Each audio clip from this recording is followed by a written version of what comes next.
अस्सलाम वालेकुम। काफ़ी स्टूडेंट्स के क्वेश्चंस थे इस हवाले से कि जब उनका लास्ट सेमेस्टर चल रहा था, स्पेशली जो बीए साइकोलॉजी के स्टूडेंट हैं जो एग्जाम्पटेड बेस में आए हैं, तो उनका कुछ क्वेश्चंस थे इस हवाले से कि हमारा जो प्रोजेक्ट बी है PSY 499 बी उसको क्यों नहीं रख पा रहे। तो और साथ में कुछ स्टूडेंट्स को इस हवाले से भी था क्वेश्चंस कि हमारा प्रोजेक्ट और इंटर्नशिप को जब हम सेलेक्ट कर रहे हैं तो प्रोजेक्ट और इंटर्नशिप क्यों नहीं सिलेक्ट हो पा रहा। तो इसके लिए मैं सबसे पहले मैंने एलएमएस में ऑलरेडी लॉगिन किया हुआ है, तो यहाँ पे कोर्स सिलेक्शंस में मैं विजिट कर लेता हूँ और कोर्स सिलेक्शंस के अंदर मैं स्क्रॉल डाउन करता हूँ तो यहाँ पे जिनका प्रोजेक्ट जो बी है PSY 499 final year project B, ये इसलिए नहीं रख पा रहे क्योंकि मैं जूम कर लेता हूँ, क्योंकि नीचे मेंशन है, ऑलरेडी नीचे मेंशन है इसमें कि आपको पहले से ही PSY 499 ए जो है वो रिक्वायर्ड होगा PSY 499 बी जो है फाइनल ईयर प्रोजेक्ट इसको रखने के लिए।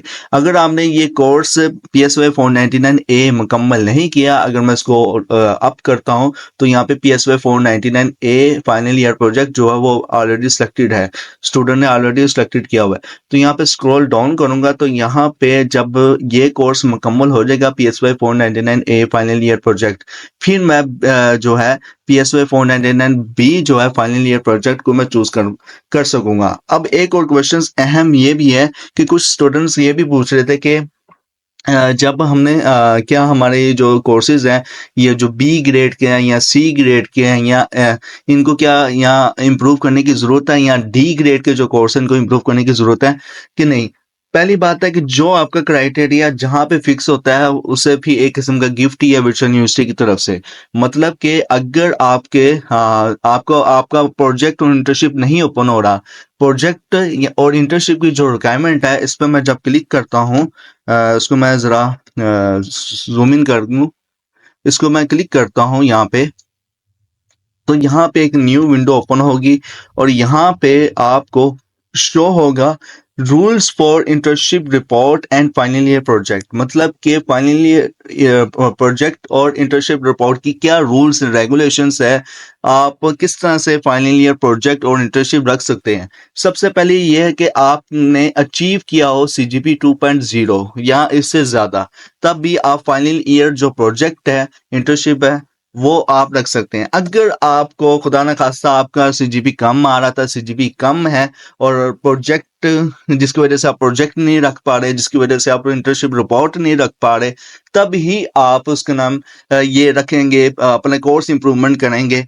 अब कोर्स कौन से इंप्रूवमेंट करेंगे, सबसे पहले आप स्ट्रेटेजी ये बनाएं कि जो कोर्स बहुत आसान है, जिसमें आपको ये गुमान है कि ये इसमें मैं अच्छे जो है CGP या अच्छे जो स्कोर्स हैं इस कोर्स के अंदर मैं अचीव कर सकता हूँ, जिससे क्या होगा कि मेरा जो CGP है वो 2.0 से अबव ही होगा, 2.0 हो या 2 से अबव हो, क्योंकि आपको फाइनल ईयर प्रोजेक्ट नहीं आपका कोर्स सिलेक्ट हो रहा, ना इंटर्नशिप रिपोर्ट आपकी सिलेक्ट हो रही है। तो इसी वजह से आपको अपना कोर्स वो लास्ट चूज करना पड़ेगा जिसमें आपकी अचीवमेंट ये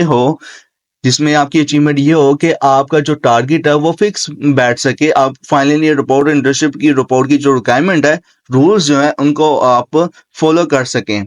तो इसलिए आपको ये कोर्स इम्प्रूव समटाइम करना पड़ जाता है। अदरवाइज अगर आपने कोई एम लगाया हुआ है कि अपना CGP इम्प्रूव करना है, मैंने बाहर जाना है, स्टडी के लिए बाहर जाना है या फिर किसी ऑर्गेनाइजेशन में मैंने इम्तिहान देना है, काम के लिए इम्तिहान देना है, तो उनकी जो CGP की रिक्वायरमेंट है वो 3.5 है, 2.8 है या 3.7 है, तो तब आप भी कोर्स इंप्रूव कर सकते हैं। अदरवाइज कोर्स इंप्रूव करने की जरूरत नहीं है।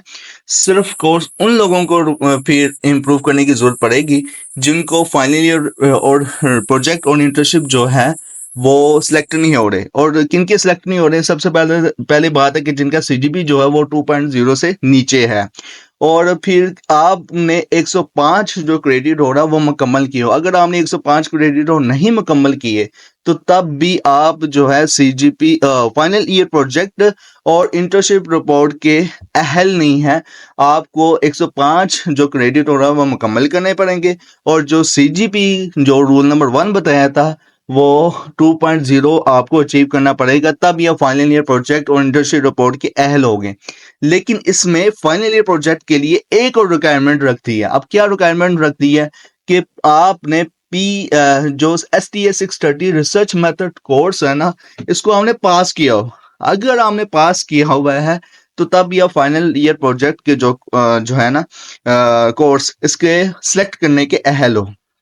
अब यहाँ पे नीचे regular students, non job holders के हवाले से बता दिया है कि इंटर्नशिप और सर्टिफिकेट वगैरह एक्सेट्रा एक्सेट्रा, ठीक है। और इसमें आप मजीद अगर रेगुलर स्टूडेंट्स की बात करो तो जो रेगुलर स्टूडेंट्स हैं उनके लिए इंटर्नशिप कोर्स रिक्वायर्ड होगा। और वो जो सेम स्टडी स्कीम्स है फाइनल ईयर प्रोजेक्ट के, ठीक है, वो when offered in their scheme of studies instead of final year project, मतलब कि जो रेगुलर स्टूडेंट्स हैं वो उनको भी इंटर्नशिप को जो कोर्स है सेलेक्ट करना पड़ेगा बजाय उसके नाम है फाइनल ईयर प्रोजेक्ट के, एक्सेट्रा एक्सेट्रा। तो ये सारा जो है इसमें इतना इम्पोर्टेंट तो नहीं है, लेकिन जो दो अहम जो नुकात हैं इम्पोर्टेंट है। सुनने में ये भी आया था कि जो जॉब होल्डर हैं वो प्रोजेक्ट रखेंगे और जो इंटर्नशिप उनके लिए है जो जॉब होल्डर नहीं है। एक्चुअल में ये भी सुनने को काफ़ी गॉसिप मिली थी, लेकिन एक्चुअल में दो BS साइकोलॉजी में आपको दोनों करने पड़ेंगे। आपको प्रोजेक्ट भी करना पड़ेगा और इंटर्नशिप भी करनी पड़ेगी। इंटर्नशिप 3 to 4 मंथ की होती है, जिसमें आपको 3 या 4 किस्म की असाइनमेंट्स दी जाती है। और जो फाइनल ईयर प्रोजेक्ट है वो आपको नंबर 1 में आपको जो प्रोजेक्ट वो आप चूज़ करेंगे उसका नाम, और नंबर 2 में फिर क्या होगा कि आप प्रोजेक्ट का जो रिपोर्ट है वो तैयार करेंगे। तो वीडियो कैसे लगे है तो कमेंट्स में लाजमी बताएं। चैनल को सब्सक्राइब करें, साइकोलॉजिस्ट कम्युनिटी यूट्यूब चैनल को। और अगर आपने ऑलरेडी सब्सक्राइब किया हुआ है साइकोलॉजिस्ट कम्युनिटी यूट्यूब चैनल को तो वीडियो को लाइक करें, शेयर करें। इंशाल्लाह मिलते हैं नेक्स्ट वीडियो में। अल्लाह हाफिज़।